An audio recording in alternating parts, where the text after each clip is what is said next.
สบายดีและสวัสดีค่ะพี่น้องวันนี้เนาะสาวนุชก็ว่าทุกคนเดินทางไปเฮ็ดงานเนาะตอนนี้ก็ประมาณ6 โมงทุกคนแต่ว่าช่วงนี้เนาะอยู่โรงเรียนอยู่ไทยน่ะนักเรียนเนาะเพิ่นปิดเทอมแล้วปกติสาวนุชมา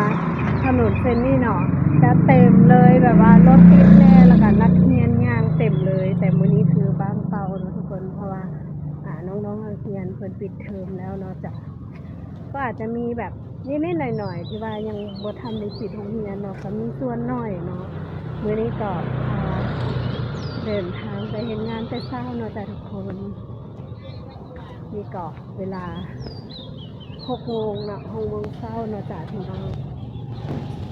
ตอนนี้เนาะสาวนุชก็มาฮอดสถานีรถไฟบางไทยแล้วเนาะทุกคนซึ่งแต่ละมื้อที่สาวนุชเฝ้ามาเฝ้าแบบว่าเฝ้าไปเวียงเนาะก็คือต้องนั่งรถไฟเพราะว่าประหยัดเวลาในการเดินทางตอนเช้านั่นเองเนาะมื้อนี้ก็ขึ้นรถไฟเนาะเพราะว่าสาวนุชเฝ้านั่นเองเพราะว่าถ้าไปกับรถโดยสารเนาะรถกับรถติดอย่างนี้นะสมมติก็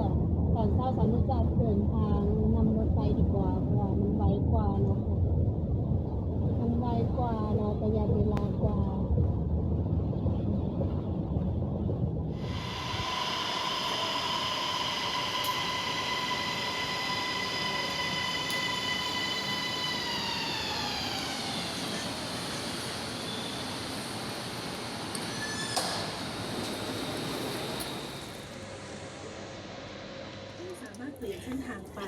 โดยมื้อนี้เนาะสาวนุชก็สิมาเล่าให้ฟังเนาะคือ FC เนาะบางคนที่ว่าติดตามสาวนุชเนาะเพิ่นถามว่าคิดว่าสาวนุชน่ะยังเฮ็ดงานอยู่บ้านยังขายเครื่องกับพี่อุดอยู่เนาะคือตอนเนี้ยสาวนุชบ่ได้อยู่ขายเครื่องกับพี่อุดเนาะก็คือจะมีแต่พี่อุดขายคนเดียวเนาะเพราะว่าสาวนุชไปเฮ็ดงานเนาะไปเฮ็ดงานอยู่ห้านแบบเป็นห้านที่ว่าเซาสุดไทยนั่นเองเนาะสาวนุชก็แบบอยากหาเฮ็ดเวียกที่ยังบ่เคยเฮ็ดเนาะที่ว่ามาอยู่ในเมืองไทยน่ะก็มีตอนแรกเนาะก็คือมาอยู่กับครอบครัวพี่อุดเนาะแล้วก็มาอยู่กับพี่อุดสินะแล้วก็ยังบ่ทันได้แบบหาประสบการณ์แบบอยากเฮ็ดงานนั่นนู่นนี่คือยังบ่ทันเคยเฮ็ดเนาะก็เลยหาออกมาหาเฮ็ดเวียกอยู่ทางนอกลองเบิ่งเนาะจ้ะซึ่งพี่อุดเพิ่นก็ให้นุชเฮ็ดเนาะก็เลยไปเฮ็ดเวียกอยู่ที่นี่เนาะทุกคนและนี่ก็คือที่เฮ็ดงานของน้องที่ว่าน้องเฮ็ดงานอยู่เนาะทุกคนก็จะเป็นร้านเซาชุดไทยเนาะส่วนเพื่อนร่วมงานก็จะมีหลายสัญชาติอยู่ก็จะมีคนพม่าเนาะแล้วก็คนจีนแล้วก็คนไทยเนาะแล้วก็คนลาวก็จะมีสาวนุชคนเดียวเนาะทุกคนก็งานที่เฮ็ดก็เรียนรู้ไปเรื่อยๆเนาะจ้ะตอนแรกก็มาเฮ็ดงานใหม่ๆก็ตอนแรกเนาะสาวนุชมาเฮ็ดงานใหม่ๆเนาะก็ภาษาจีนก็บ่ได้จักลี่เลยทุกคนบ่ได้จักคำเลยคำว่าสบายดีก็ยังบ่ฮู้เลยเนาะแต่ว่าเจ้านายอยู่นี่เนาะเพิ่นใจดีทุกคนแล้วเพิ่นก็แบบสอนเฮาเนาะแบบว่าเพิ่นถามว่าเว้าภาษาไทยได้บ่พูดภาษาไทยได้ไหมแบบนี้เนาะเวลาที่มาเฮ็ดงานเนาะสาวนุชก็บอกว่าได้เว้าได้เนาะภาษาไทยแต่ว่าภาษาจีนนี่คือเว้าบ่ได้เลยเนาะแล้วก็เพิ่นว่าเว้าภาษาอังกฤษได้บ่สาวนุชก็บอกว่าเว้าบ่ได้คือกันเพิ่นว่าบ่เป็นหยังถ้าเกิดว่าอยากเฮ็ดเวียกหรือว่าอยากเรียนรู้งานเนาะเดี๋ยวเพิ่นมาเฮ็ดงานเนาะเพิ่นจะสอนเองแบบว่าเพราะว่าลูกค้าที่ว่ามาอยู่ร้านเพิ่นส่วนหลายจะเป็นคนจีนเนาะซึ่งฉะนั้นแล้วแบบเวลาที่เฮาเฮ็ดงานนำเขาเจ้าเนาะเขาเจ้าก็จะแบบสอนภาษาจีนให้เฮาแบบหลักๆเลยก็คือเรื่องสีของเสื้อผ้านั่นเองเนาะถ้าเฮาได้เรื่องสีแล้วเฮาก็สิบ่ยากในการแบบเฮ็ดเวียกกับเขาเจ้านั่นเองเนาะซึ่งเฮ็ดงานอยู่นี่นะก็ดีแบบว่าทุกคนเนาะที่ว่ามาเฮ็ดอยู่นี่นะต่างฝ่ายก็ต่างแบบบ่ได้ภาษาจีนแต่ว่าเขาเจ้าก็เหมือนกับสอนสอนให้แบบนี้เนาะ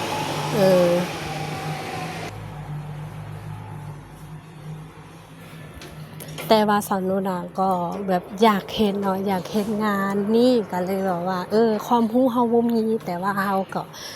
สู้เนาะแบบว่าเอาความขยันเข้าสู้เนาะซึ่งตอนแรกๆเนาะซึ่งเราบ่รู้อะภาษาจีนเนาะคือคำหนึ่งสาวนุชก็เว้าบ่ได้เนาะซึ่งเจ้านายเพิ่นก็บอกเฮ็ดงานน่ะสิเฮ็ดได้แนวใดแบบนี้เนาะแต่ว่าเพิ่นก็พยายามแบบสอนหลักๆเลยก็คือเรื่อง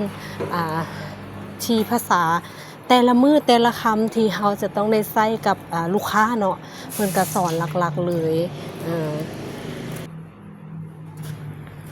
ส่วนงานบ้านเนาะที่สาวนุชเฮ็ดเนาะก็คือเรา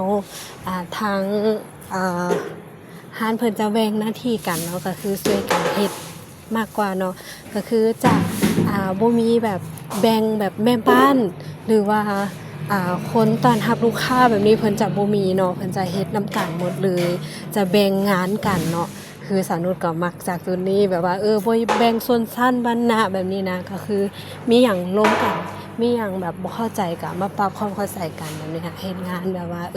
ถึงแม้ว่าแบบเฮาเป็นคนลาวหรือว่าคนพม่าเนาะคนไทยนำกันเพิ่นก็รักกันแบบรักแพงกันแบบว่าเขาบ่เหยียดเฮาอะเฮ็ดเวียกก็เฮ็ดไปต่างฝ่ายต่างเฮ็ดงานคืองานไผงานมันแบบนี้เนาะเขาจะแบ่งชัดเจนเลยส่วนคนที่ว่าแบบเฮ็ดแล้วก่อนอยากช่วยเพื่อนร่วมงานเนาะเพิ่นก็บ่ว่าหยังแต่ว่าถ้าเขามีน้ำใจเขาอยากช่วยก็ช่วยเขาได้แบบเนี้ย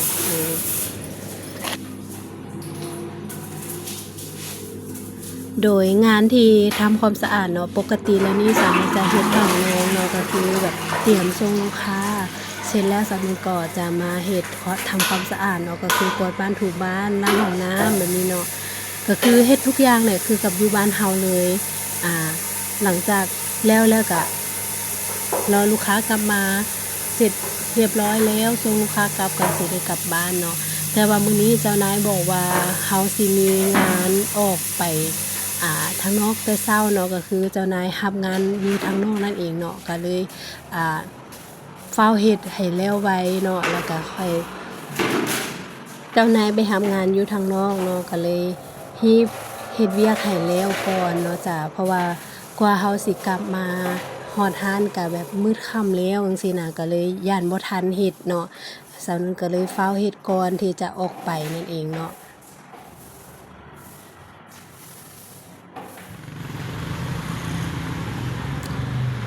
ตอนนี้ก็กำลังเดินทางกันนะจ๊ะทุกคนก็จะเดินทางก็จะมีหมู่นะจ๊ะ3คนเนาะนั่งอยู่ทางนอกมื้อนี้ก็เจ้านายเพิ่นรับงานอยู่โรงแรมเนาะจ้ะทุกคนก็เลยตอนนี้กำลังเดินทางไปเนาะก็จะเตรียมพวกชุดเครื่องประดับอีหยังไปให้ลูกค้าเนาะจ้ะแล้วก็แต่งตัวให้ลูกค้าแล้วก็พาลูกค้าไปถ่ายรูปเก่าเนาะแล้วก็มื้อนี้ก็ ลุยขนาดเลยลุ้นกันเนาะว่าฝนสิตกบ่พี่น้องเพราะว่าฟ้ามืดแฮงมื้อนี้น่ะอากาศก็ร้อนๆอบๆอ้าวๆจังไดบ่เนาะแต่ว่าเดินทางก็กันขนาดเลยจือสาวนุชบ่ทุกคน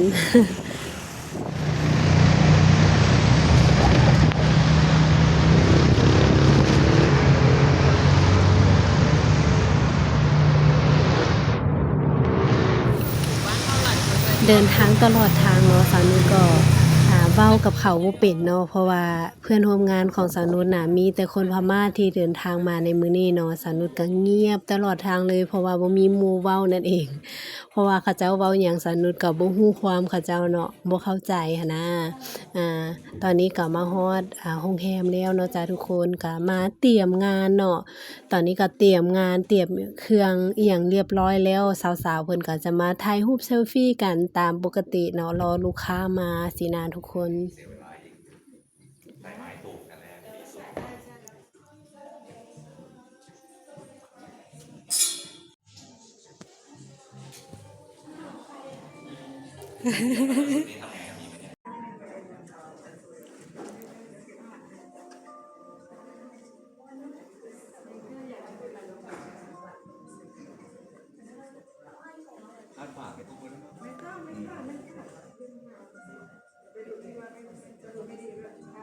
กลัวเดี๋ยวนั่งบนรถแล้วเห็นการจิ้น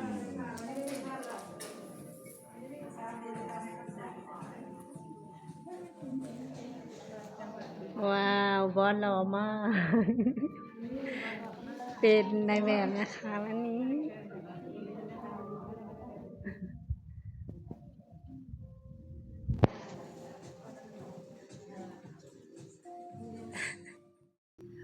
ตอนนี้เนาะสาวนุชก็เดินทางมากับตากล้องนั่นเองเนาะมาเทคแคร์ลูกค้าที่ว่ามาถ่ายรูปนั่นเองเนาะพอลูกค้าถ่ายรูปเสร็จเนาะก็กลับไปเปลี่ยนเสื้อผ้าที่โรงแรมเนาะแล้วก็ช่วงนี้หลังจากเปลี่ยนเสื้อผ้าให้ลูกค้าเสร็จแล้วเนาะแกะเสื้อผ้าให้ลูกค้าเสร็จเนาะแล้วก็เดินทางกลับเนาะจ้ะพี่น้องเจอฝนตกซะงั้นก็เลยยังบ่ฮอดเฮือนซ้ำเปียกหมดเลยเนาะมื้อนี้คือแบบลุยสุดยอดเลยบ่ว่าจะ100,000ปัญหาเลย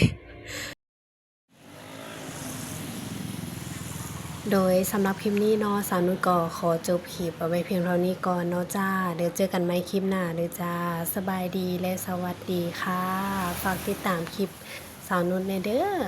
บ๊ายบาย